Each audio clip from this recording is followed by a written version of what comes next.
Welcome to Rex institute Bhopal.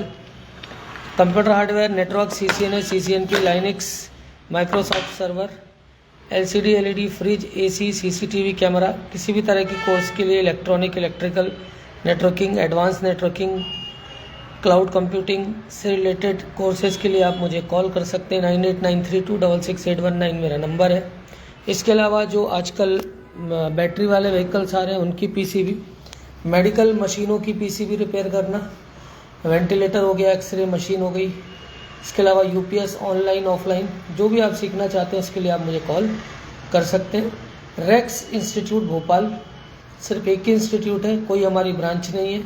Zone 1 MP नगर में ये location है इसकी। आप गूगल पे सीधा डालेंगे रैक्स इंस्टीट्यूट भोपाल तो आपको लोकेशन मिल जाएगी। आइए थोड़ा सा आज मैं रैम क्लास में पढ़ा रहा हूँ तो समझाता हूँ कितने तरह के वोल्टेज क्या क्या होते हैं, वो सारी चीज़ें बेसिक्स है तो सारी चीज़ें क्लियर करा रहा हूँ। तो चलते हैं अपन सेक्शन में, रैम सेक्शन में। तो आइए देखते हैं यहाँ पर जो रैमें होती हैं क्या होती हैं। सबसे पहले DDR1, DDR2, DDR3, DDR4 इस तरह से आपको रैम को पहचानना आना चाहिए। वो सारी चीज़ें मैं क्लास में समझा चुका हूँ। मैं वोल्टेज समझाने जा रहा हूँ। जैसे हम चालू करें, अगर वीडियो रैम जो पहले आती थी तो वो कुछ इस तरह की होती थी। ये आपकी छोटी छोटी रैमें होती हैं, वीडियो। फिर आपकी जो SD रैम थी, SD रैम में 2 कट हुआ करते थे। 2 कट मतलब एक कट यहाँ और एक कट यहाँ, और टोटली 168 पिन की होती थी। 1 से लेके 1 to 84 यहाँ और 85 से फिर पीछे जाती थी 168। तो ये DDR1 रैम थी, SD रैम थी। देखिए 256 MB 133 मेगाहर्ट्ज़, ये सारा इसमें इस तरह से लिखा होता था। डिम यानी dual inline memory module. SD RAM मतलब सिंक्रोनस डायनेमिक रैम। इसके बाद अगर हम बात करें DDR1 रैम की क्या कहानी थी। DDR1 का full form double data rate RAM होता था। 7.3 सेंटीमीटर की ये होती थी और ये कुछ इस तरह से दिखती थी। मैं आपको दिखाता हूँ, ये DDR1 रैम है, ठीक है। ये DDR1 यहाँ पर 1 से लेकर ये यहाँ पर मेंशन होता था। इसके जो पिंस होते थे, टोटल पिंस, वो 184 पिंस होते थे। तो 1 to 192 यहाँ, फिर 93 से 94 वहाँ। डिम मतलब डुअल इनलाइन, मतलब दोनों तरफ से क्या होता था, पिनें काम करती थी। सप्लाई पिन की बात करूँ तो 7, 15 और 22, इसमें जो ऑपरेटिंग वोल्टेज है वो 7, 15, 22 पे आता था। वो कैसे आता था भी क्लियर कराता हूँ। इसके अलावा रैम में SPDD वोल्टेज और VTT वोल्टेज, 2 तरह के वोल्टेज और होते हैं जो मैं भी आगे आपको क्लियर करता हूँ। इसके बाद आई DDR2 RAM.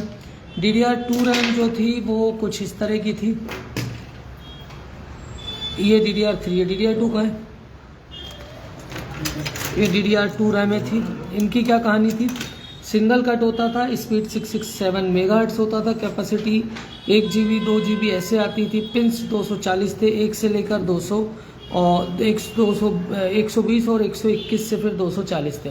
Supply pin operating voltage 53, 59 और 64 पिन पे आता था और ऑपरेटिंग वोल्टेज होता था 1.8। DDR3 रैम की अगर हम बात करें तो DDR3 रैम कुछ इस तरह से होती थी।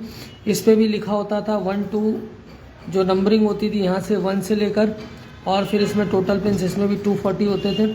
इसमें जो इसकी पहचान होती है वो मैं आपको समझाता हूँ। 1.5 इसका ऑपरेटिंग वोल्टेज था। फिर DDR4 आई, उसका ऑपरेटिंग वोल्टेज 1.2। DDR3 की एक और वर्जन आया था बीच में। DDR4 अभी रनिंग में है, DDR3 रनिंग में है। DDR4 जो थी वो जो रैम है वो करेंटली मार्केट में चलती है। ऑपरेटिंग वोल्टेज उसका 1.2 वोल्ट है। तो हम इन रैमों को इस तरह से पढ़ते हैं। इसके अलावा SODIMM मतलब आता है लैपटॉप्स की रैम, जो साइज़ में क्या होती है, छोटी होती है। लैपटॉप की रैमें देखना कहाँ है, लैपटॉप की रैमें भी मैं आपको दिखा देता हूँ। बॉक्स में हैंगी ये लैपटॉप, इसको SODIMM कहते हैं। तो अभी आज लैपटॉप टॉपिक नहीं, डेस्कटॉप है, बहुत लंबा हो जाता वीडियो। तो मैं इनके बारे में फिर SODIMM, DDR1, DDR2, 3 इनको कैसे पहचानना वो क्लियर कराऊंगा। तो रैम की अगर पहचान की बात करूँ तो SD रैम जो होती है उसमें 2 कट होते हैं। DDR1 जो रैम है उसमें जो कट मिलेगा वो आपको 7.3 सेंटीमीटर पे मिलेगा, ठीक है। SD देखिए 2 कट। जो DDR2 रैम है वो कुछ इस तरह से होगी। ये DDR1 है, इसमें जो कट है वो 7.3 सेंटीमीटर पे, और जो DDR2 है वो बस थोड़ा सा 7 सेंटीमीटर, थोड़ा सा इससे छोटी हो जाती है, ठीक है। DDR1 और DDR2 में पहचान ये है कि DDR2 जो थी वो 240 पिन की थी और DDR1 20 पिन की, DDR1 184 पिन की, ठीक है। तो इस तरह से आप इसको पहचान सकते हैं। अब अगर मैं बात करूं DDR3, तो DDR3 भी 240 पिन की है, लेकिन इसका जो कट था वो बहुत ज़्यादा क्या हो जाता है, पहले आ जाता है। पहले मतलब एकदम स्टार्टिंग ही में आपको कट मिल जाएगा, सेंटर में नहीं होगा, और 240। तो ऐसे आप इनको पहचान सकते हैं। तो अब रैम पे मैं सबसे पहले आपको वोल्टेज बता देता हूँ कैसे कैसे आपको चेक करना है। ये है रैम सेक्शन, और रैम पर यहाँ पर देखिए, यहाँ पर मेंशन होता है कि ये कितने वोल्ट की है। तो इस पर जो लिखा होगा, जैसे इस पर कितना लिखा हुआ है सर, इस पे लिखा था 1.5 1.5 में, अच्छे से दिखाओ सर। उसको नहीं दिख रहा है, कहाँ दिखा रहा है सर 1 मिनट, दिख रहा है? नहीं सर, यहाँ पे जूम करो, 1.5 लिखा है ना।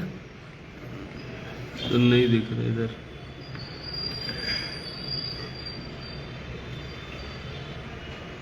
देखो, चलिए कैमरे में दिखा देंगे बाद में आगे।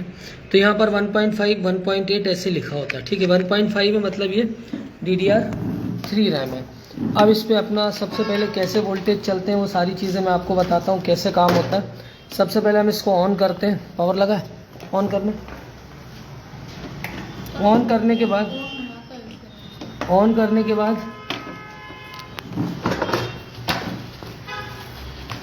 करने के बाद आप इसको, पैनल से ऑन हो रहा है जी, हो रहा है। ये ऑन हुआ। अब इसको ऑन करने के बाद आप देखिए, यहाँ पर एक प्राइमरी मॉसफेट है और एक सेकेंडरी मॉसफेट है। प्राइमरी और सेकेंडरी मॉसफेट की कहानी क्या है वो मैं आपको समझाता हूँ। तो सबसे पहले इसका वोल्टेज चेक करा दो, उठाओ। सबसे पहले उसका वोल्टेज चेक करा रहा हूँ, कैमरे पे रखना है इस पर। तो सबसे पहले इस पर जो वोल्टेज है वो देखिए आप, जो इसका ड्रेन है उसके ड्रेन पे कितना आएगा, 5 वोल्ट, और जो इसका सोर्स है वो 1.5 क्या करेगा, आउटपुट 1.6 कर रहा है, और इसके सोर्स पे ही 1.6। तो ये ऑपरेटिंग वोल्टेज। ये DDR कौन सी रैम है, DDR3। इसके कितने नंबर कट पे वोल्टेज आएगा, वो मैं आपको बताता हूँ। इसका कट आएगा, DDR3 का जो कट है वो है बेसिकली 51 54 पे। तो आपको 1 यहाँ से काउंटिंग करते हुए 51 नंबर पिन पे आना है, ठीक है। तो 51 नंबर पिन पे ये क्या करेगा, ये देखिए 1.6 वोल्टेज ये दिखा रहा है। 51 पे दिखाएगा, 54 पे दिखाएगा। तो थोड़ा सा आगे पीछे भी जाएंगे तो 51 के बाद थोड़ी ही दूर पर कहीं एक और वोल्टेज आपको मिलता हुआ दिखेगा।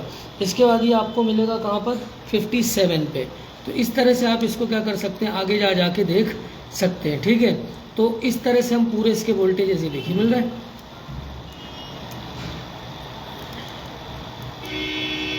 ये 1.6। तो ये हो गया इसका ऑपरेटिंग वोल्टेज। मतलब इस मॉसफेट के जो 5 वोल्ट है, ये मॉसफेट यहाँ से इसको, ये रेगुलेटर IC के थ्रू यहाँ पर ये वोल्टेज भेज रही है। अगर DDR2 होगा तो कितना वोल्टेज आएगा, 1.8, और अगर DDR4 है तो 1.2। तो DDR अगर हम बात करें कहाँ से चालू करें, DDR1 DDR2 DDR3 DDR4। DDR1 पे वोल्टेज बेसिकली DDR2 पे वोल्टेज ऐसे कम होते जाते हैं, और DDR4 तक 1.2 वोल्ट आता है। DDR3 पे 1.5 और DDR2 पे 1.8 के आसपास वोल्टेज क्या होता है, आता है। तो और DDR1 पे जो वोल्ट आएगा वो 2.5 वोल्ट आएगा। तो ये सारे वोल्टेजेस आपको कट के अनुसार चेक करने हैं। अगर DDR1 लगी है तो 7 नंबर की पिन सप्लाई होगी, DDR2 लगी है तो सप्लाई पिन 53 हो जाएगी। तो ये आपको सबसे पहले ऑपरेटिंग वोल्टेज देखना आना चाहिए। अब अगली चीज़ बता रहा हूँ, जो इसका प्राइमरी मॉसफेट होगा, देखिए 5 यहाँ से ले रहा है और ये यहाँ से 1.6 आउट कर रहा है। तो इसके प्राइमरी मॉसफेट का जो इसका गेट होगा उस पर कितना वोल्टेज आएगा वो देखिए, ये देखिए यहाँ पर ये 4.2 के आसपास, 4.2 की इसमें ज़्यादा वोल्टेज चल रहे हैं तो ज़्यादा दिखा रहा है, ठीक है। और जो सेकेंडरी मॉसफेट का गेट होगा उस पर ये करीब 7 वोल्ट के आसपास वोल्टेज दिखाएगा। तो ये पहचान हो गई कि प्राइमरी मॉसफेट, सेकेंडरी मॉसफेट। इसके अलावा अब इस मदरबोर्ड पे आपका VTT और आपका SPD जो वोल्टेज होते हैं वो चेक करना बता रहा हूँ। तो सबसे पहले इस मॉसफेट के लिए जो रेगुलेटर लगी है, दूर से देख लो, फिर बाद में नहीं समझ में आएगा तो बोलना मत, इधर समझाना हो, देखना नहीं बन रहा है क्या। अब इस मॉसफेट की जो मेन गेट IC होगी उसके एक पिन पर आपको 4.7 और एक पिन पर जो सेकेंडरी मॉसफेट का ड्रेन है वो वोल्टेज मिलेंगे। तो वो देखिए आप, ये देखिए ये मॉसफेट इसका है, देखिए 7.8, और यहाँ पर देखिए कितना आ रहा है 4.7। तो ये 2 वोल्टेज मिल गए, मतलब ये इन दोनों मॉसफेट के लिए रेगुलेटर आईसी लगी है। इसके अलावा जो अगला मॉसफेट एसपीडी, जो अगला मॉसफेट होगा वीटीटी, उसको चेक करने के लिए मैं आपको बता रहा हूँ। देखिए ये है वो। अब यहाँ पर क्या होगा कि आपको इस पर जो ये रैम है इसका जैसे 1.5 है तो 1.5 इसको मिल जाएगा आपको 1 नंबर पिन पे, और इसका आधा जस्ट 1.5 का आधा कितना होगा 0.75 के आसपास, वो मिल जाएगा 4 नंबर पिन पे। ठीक है, तो सबसे पहले हम इसका 1.5 वोल्टेज देखें कहाँ पर है। देखिए ये मिल गई 0.8 आधा, और ये देखिए ये मिल गया 1.6, ये 1 नंबर और ये आपका 4 नंबर। तो इस तरह से क्या हो जाता है ये वोल्टेज, ये देखिए ये 1.6 ही आउट कर रहा है यहाँ से, तो यहाँ भी 1.6 आपको मिल रहा है, और इसका आधा ये वीटीटी वोल्टेज ये 0.8। तो ये रैम पर अगर आपको ये ऑपरेटिंग वोल्टेज के अलावा अगर ये 2 वोल्टेज भी मिसिंग हैं तो समझ लीजिए कि रैम सेक्शन में प्रॉब्लम है। सर्किट कैसे काम करता है वो किसी और वीडियो में बताऊंगा कि रैम का डीप सर्किट कैसे काम करता है। तो रैम पर आपको सिर्फ ऑपरेटिंग वोल्टेज देखकर या ऑपरेटिंग वोल्टेज देखकर काम करने से काम नहीं चलेगा। इसको आपको रेगुलेटर आईसी पकड़नी है, वीटीटी पकड़ना है, तब जाकर ये रैम क्या होगी, क्लियर होगी। फिर से बता रहा हूँ, उठ के खड़े होकर देख लो, इधर है ना, आ गया। तो सबसे पहले यहाँ से वोल्टेज आए, यहाँ पर हमने प्राइमरी मॉसफेट देखा 5 से कितना हुआ 1.6, DDR3 ये यहाँ के सोर्स पे ही 1.6। अब तुरंत इन्हीं मॉसफेटों पे, एक पे जो प्राइमरी उस पे 4 आ रहा होगा और सेकेंडरी उस पे 7 आ रहा होगा, तो दोनों। इसके बाद हमें सीधे इसके रेगुलेटर को पकड़ना है, एक पॉइंट पे 4 मिल रहा होगा और एक पॉइंट पे कितना मिल रहा होगा 12। इसका ऑपरेटिंग वोल्टेज 12 है। ठीक है, तो ये जो गेट का वोल्टेज है कहीं 7 मिलना चाहिए, ये मिलेगा आपको 4 और ये मिलेगा 7।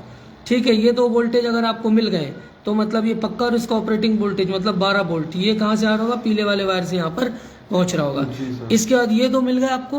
अब इसके बाद आपको ये जो आईसी है, इसका जो आईसी है, सॉरी आईसी बोल रहा हूँ, इसका जो ऑपरेटिंग वोल्टेज है वो किसी रेगुलेटर पर जाकर कितना हो रहा होगा 1.5, और वो कितना निकाल रहा होगा 1 नंबर पे 1.6। अब इसमें 1.6 चल रहा है तो 1.6, और ये आउट कितना करेगी, आधा। यहाँ पर देखिए ये 0.82, ये क्लियर हो गया। तो ये आपको रैम पे पकड़ना आना चाहिए, अगर ये नहीं है तो बहुत बड़ी दिक्कत है। तो इस तरह से रैम पे आपको चेक करना है। ठीक है, इसके बाद देखिए और चीज़ें, जैसे सीपीयू का फैन लगा है तो इस पर आपने अभी 12 वोल्ट की सप्लाई, ये देखिए यहाँ पर मिल गई आपको, ये सीपीयू के फैन की सप्लाई है 12 वोल्ट। अब यहाँ पर आपने इसको लगाया नहीं है इसलिए इस सेक्शन में जा नहीं रहा हूँ, अगर आपने इसको हटा रखा है ठीक है, नहीं तो यहाँ भी क्या होता है आपको वोल्टेज 12 वोल्टेज यहाँ VRM पे मिल जाते। यहाँ पर आपको ये देखिए बैटरी नहीं लगी है तो यहाँ पर कोई कहानी नहीं होनी है। ठीक, इसके अलावा ये देखिए आपका ये 1.2, ठीक है। इसके अलावा जितने ये देखिए ये आपके कौन से LDO मॉसफेट्स लगे हुए हैं, ये सप्लाई आपको मिलनी चाहिए। और ऑन ऑफ स्विच पे बिना ऑन किए, जिसको हम कहते हैं ऑलवेज वोल्टेज, वो क्या हो जाना चाहिए इसके, आपका कहाँ पे मिलना चाहिए, F पैनल के ऑन ऑफ स्विच पर यहाँ पर आपको वोल्टेज मिलना चाहिए। ठीक, जैसे आप इसके दबाते हैं ट्रिगर होता है। तो इस तरह से इसके अलावा कीबोर्ड माउस पे आपको बता ही चुका हूँ कि 5 वोल्ट क्या होना चाहिए, आपको मिलना चाहिए। मिल रहा है, ये देखिए 5 वोल्ट मिल रहा है, ये मिल रहा है, ये आपका USB पे 5 वोल्ट मिल रहा है, इस तरह से आपको ये सारे वोल्टेजेस देखना क्या होना चाहिए, आना चाहिए। तो ये था आपका रैम का वोल्टेज जो आपको अच्छे से समझ में आ गया होगा। दोनों मैंने आपको ICR समझा दी, दोनों मॉसफेट समझा दिए। इस तरह से आपका रैम सेक्शन इसमें काम चल रहा है। ठीक है, क्लियर है कहानी। तो ये आपको क्लियर होना चाहिए, रैम देख के आना चाहिए, कट से आना चाहिए। कल या किसी नेक्स्ट वीडियो में जब हम करेंगे आगे तो उसमें फिर हम लैपटॉप के रैम के सेक्शन को भी समझेंगे। इतना क्लियर हो गया जी सर। 4 वोल्ट 5 वोल्ट 3 वोल्ट कोई दिक्कत तो नहीं है? No sir. तुम्हें आगे समझ में आ रही है? चलिए, तो ये था आपका, बंद करना यहाँ भी यार, इसको कुछ लगा देना। तो इस तरह से हमारे यहाँ क्लासेस होती हैं और सारी चीज़ों की सप्लाइयाँ, रैम हो गई, CPU हो गया, मदरबोर्ड हो गया, लैपटॉप हो गया, हर तरह के हम लोग डीप स्कीमेटिक डायग्राम के साथ सारी चीज़ें कराते हैं। क्लासेस के लिए मुझे फ़ोन कर सकते हैं, 9893266819 मेरा नंबर है। Rex institute Bhopal, Zone 1 MP Nagar, Lajpat complex में यहाँ पर आपको जो क्लासेस हैं वो चलती हैं। ऑनलाइन क्लासेस शाम को 8 बजे 9 बजे के बाद जो ऑनलाइन क्लासेस है उसके लिए आप मुझे इसी नंबर पर कांटेक्ट कर सकते हैं। Online classes house number 20 Ballabh Nagar near Ananya sari centre से लेता हूँ मैं, रात इवनिंग के बाद की जो क्लासेस हैं ऑनलाइन। तो ऑनलाइन ऑफलाइन जो भी क्लास आप चाहते हैं उसके लिए मुझे आप इसी नंबर पे कांटेक्ट करें। Thanks for the watching.